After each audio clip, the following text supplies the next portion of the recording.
Winter will be here in a couple of days, so it's time to get that thing ready for winter.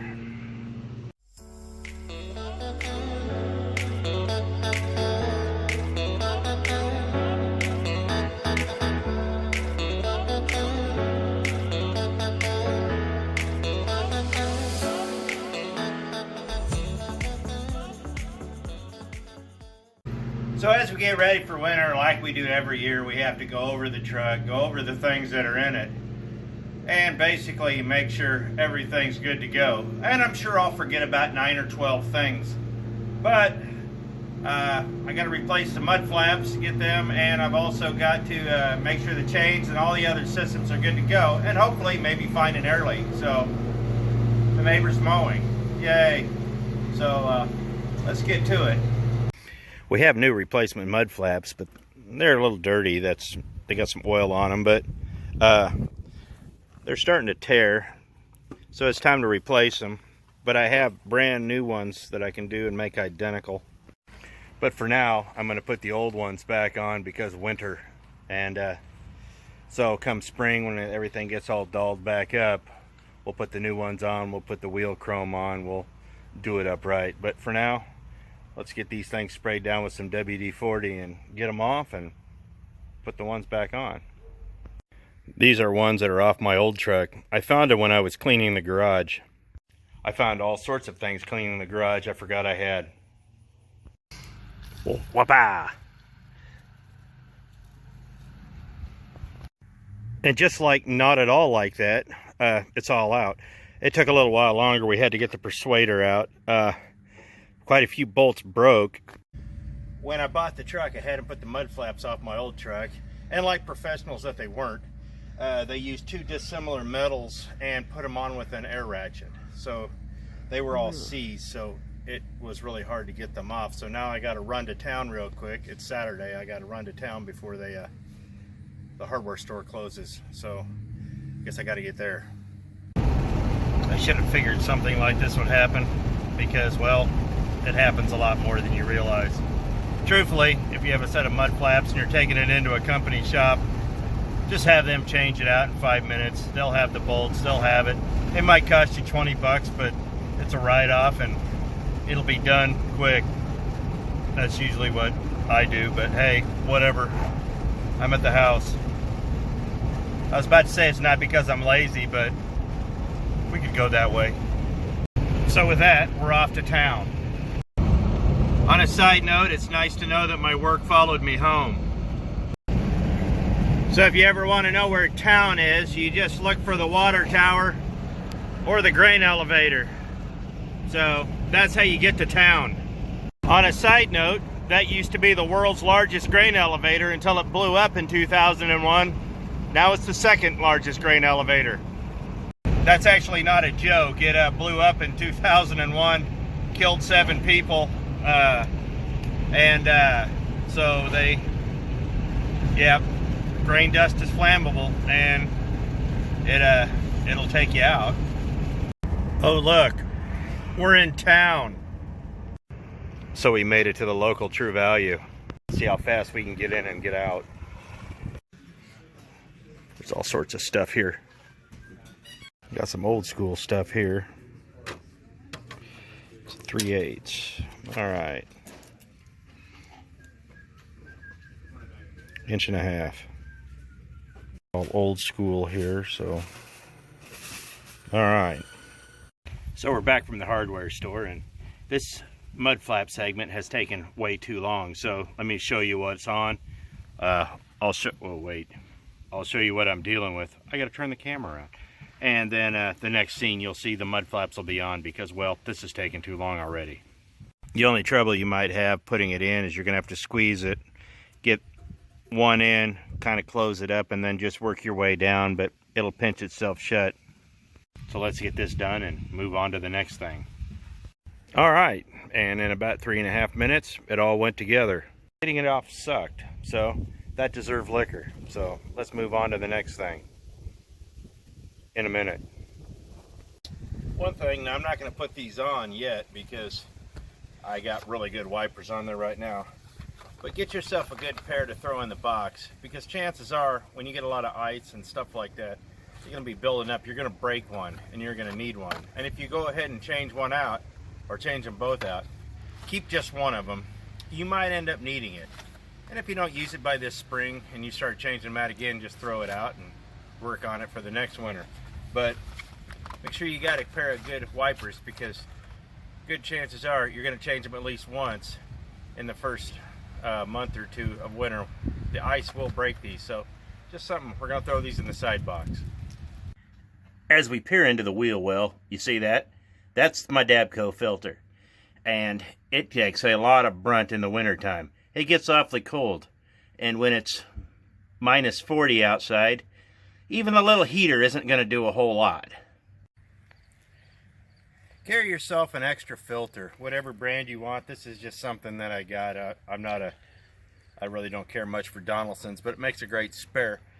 Just have 2 or 3 of them in the back, because I guarantee you, if you start gelling up, you're going to need to change this filter, because you're going to need to try to get all the water out of your tanks and all that. But I'll tell you what, with hot and cold, and what we do, you're going to have water and it's going to freeze. So carry a couple extra of these, and it'll help you. Trust me, I changed them out several times last year just because. So little tip, just watch yourself.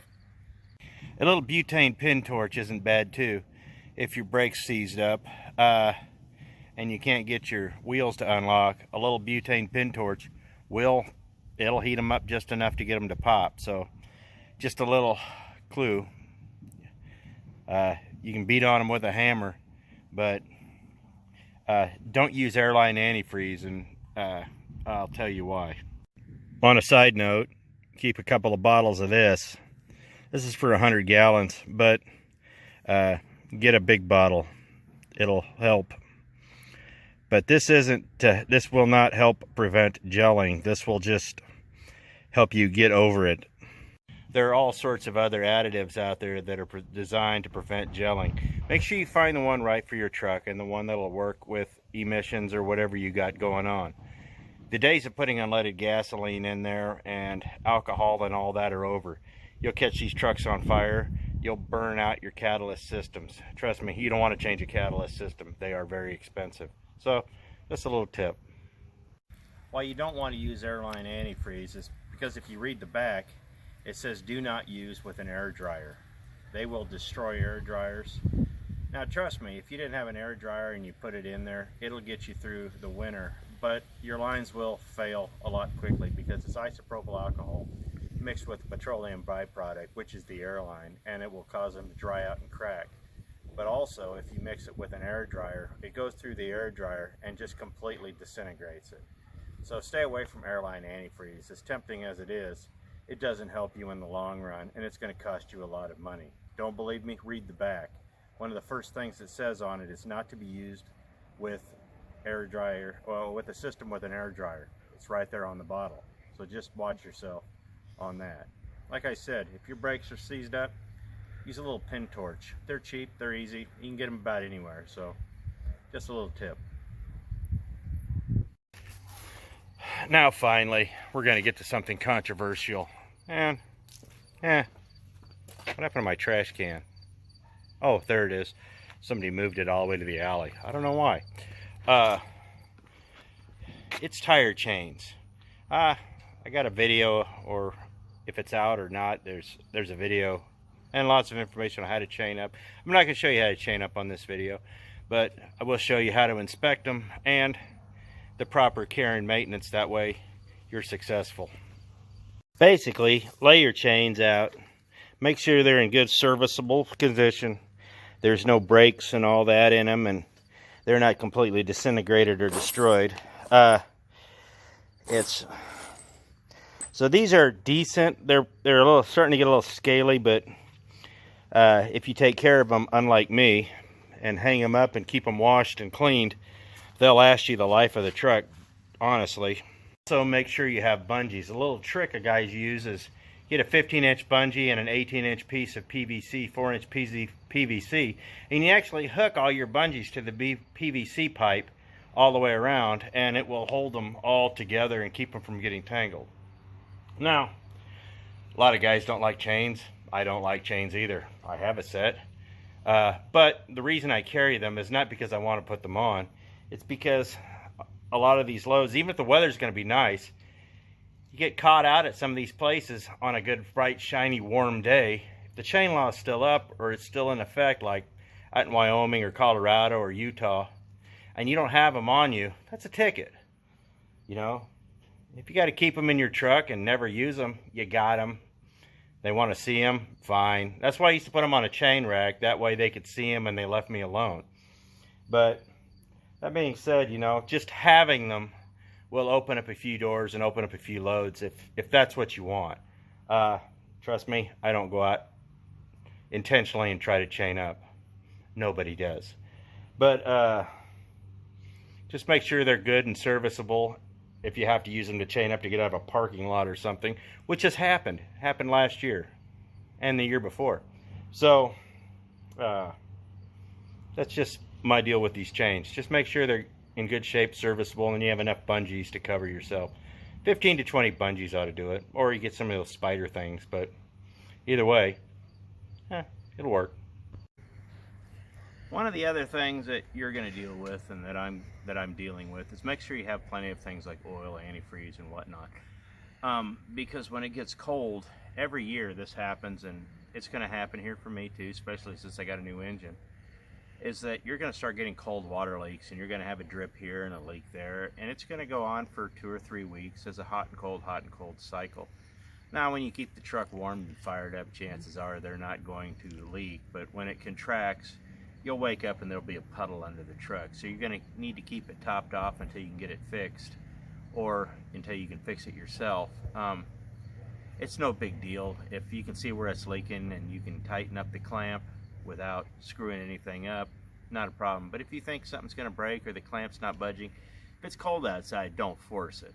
Just go ahead and make sure your antifreeze is full. Take it to a shop if you have to, and that way if the clamp breaks and they tighten it, they got another clamp, and they got antifreeze to fix it. I mean, it's doing it in the shop is going to be cheaper than having a road call come out and do the same thing. And yeah, so that's just something to consider. Lastly, there's something else. Now, trust me, I know that we all need long johns and coveralls and coats and all that. I've already talked about that, having all that stuff. But there's one other thing. If you got a bunk heater, make sure that's serviceable. The bunk heaters are actually supposed to be run at least once a month, regardless of the temperature. You got to clean the filters out. You got to get the old diesel out. You got to burn it out. And usually about at least 1 or 2 times in the winter while you're home, turn that thing on as hot as it'll go, open all your windows and let it burn out for about half an hour. It'll get hotter than crap in that truck, but if the windows are open, it's already hotter than crap outside. But as you see, there's the fuel pump, and it's got the fuel line, and there's an inline filter in there somewhere. And it's important to make sure that's all serviceable and not leaking. The last thing you want is this thing to fail and you have to idle the truck unnecessarily when it's 35 degrees outside. This will be fine. But if this isn't working, it's going to cost you a lot of money in the long run. So spend a little money up front, make sure that thing works, and it'll help. So yeah, just a little bunk heater. This is a this is an S-bar heater I have. The old one I had was a Wabasco, but they're the same concept. So at the end of the day, winter's coming in a few days for us, and I suppose it'll go off and on for probably the next 2-3 weeks depending on where I go. But it's coming and it's going to be cold. So just be prepared. There's certain things you can do. Everybody has their own ritual. But these are just some of the things I do to prepare. Well, except for the mud flaps. I just needed to get a good serviceable pair on. I have a brand new pair, and just exactly like those with the actual weights on them. But I'm going to put them on in the spring. After all this crap, new bolts, the whole ordeal. So, that being said, we got charcoal, and I got steaks marinating right now, and it's can probably be the last warm day I have at the house for the rest of the year, probably till February or March. So with that, I guess I'll let you go, and we're going to have a nice steak dinner. I encourage you to do the same, so I appreciate it. Thanks for watching. We'll see you next video, and you guys be careful out there. Winter's coming. Stay warm. We'll catch you next video.